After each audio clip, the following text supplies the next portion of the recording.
கர்நாடக மாநிலத்தில் அழகிய துங்கா நதி கரையில் அமைந்துள்ளது மாபெரும் ஆன்மீக தலமான சிருங்கேரி. இங்குள்ள வித்யாசங்கர் கோவில் வெறும் வழிபாட்டுத் தலம் மட்டுமல்ல, உலக அறிவியலாளர்களையே வியக்க வைக்கும் ஒரு மாபெரும் வானியல் கூடம்.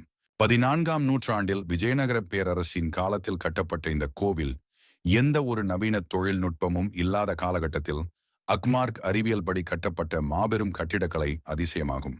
இந்த கோவிலின் பிரதான மண்டபத்திற்குள் நுழைந்தால் அங்கு 12 பிரம்மாண்டமான தூண்கள் வட்ட வடிவில் அமைக்கப்பட்டிருப்பதை காணலாம். இந்த ஒவ்வொரு தூணும் 12 ராசிகளை மாதங்களை குறிக்கின்றன. இதன் மாபெரும் அற்புதம் என்னவென்றால், ஒவ்வொரு நாளும் காலையில் சூரியன் உதிக்கும் போது அதன் முதல் ஒளிக்கதிர் சரியாக எந்த மாதம் நடக்கிறதோ அந்த மாதத்திற்குரிய ராசி தூணில் மட்டுமே மிக துல்லியமாக விழும். மாதம் மாறும்போது பூமியின் சுழற்சிக்கு ஏற்ப சூரிய ஒளியின் கோணம் மாறி அடுத்த மாதத்திற்குரிய தூணில் ஒளி விழத் தொடங்கும். இது ஒரு வருடத்தின் 12 மாதங்களுக்கும் எந்த ஒரு பிழையும் இல்லாமல் தொடரும்.